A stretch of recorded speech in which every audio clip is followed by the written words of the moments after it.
They say memories fade with time, but mine never did. Not the scent of the summer wind, not the soft rustle of the wisteria tree in bloom, and not the way he looked at me as if I were the only thing holding his world together. My name is Hannah, and this is the story of my first and last love. It began 6 years ago, during my final spring in high school.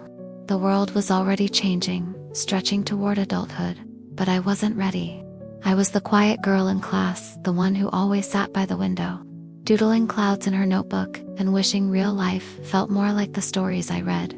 Then he arrived. His name was Aoi. He transferred into our class with no warning, no explanation. Tall, pale, with eyes the color of a storm that hadn't decided whether it wanted to stay or pass. He never smiled, never spoke, unless spoken to. And he always sat beneath the wisteria tree during lunch alone, always alone. I wasn't curious about him, not at first. But something about that tree, the way he sat there every day as if waiting for something, pulled at me. So, one afternoon, I sat beside him. You always come here. I said softly, trying not to look directly at him. Why? He didn't answer at first. Then he said, Because she used to sit here. I blinked. She? My sister. She passed away last year. A pause. Then he added, almost like a whisper. This tree blooms in her favorite color. From that moment, I never sat anywhere else. Day by day, we began to talk about small things at first. Books, music, the weird shapes clouds made. I found out he played the piano, but hadn't touched one since the funeral. He found out I painted, but never showed my art to anyone. We were two broken pieces, quietly fitting together, and somewhere between the shadows of his grief and the silence of my heart, I fell in love with him. Not the kind of love that rushes in like fireworks, no. Mine was gentle, patient like rain, softening stone, like petals falling in slow motion. But he never looked at me that way. Not until the last week of school. It was late May, exams were over. The wisteria blossoms had begun to fall, painting the ground in lavender snow.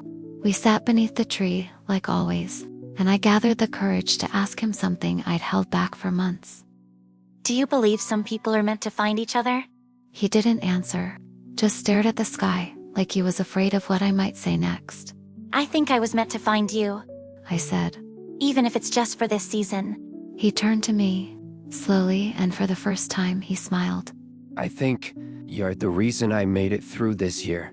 My heart broke and bloomed all at once. But he wasn't staying. His family was moving to Kyoto.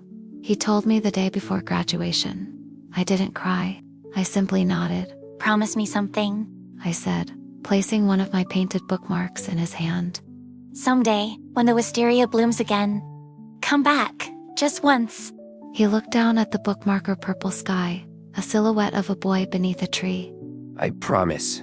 And then he was gone.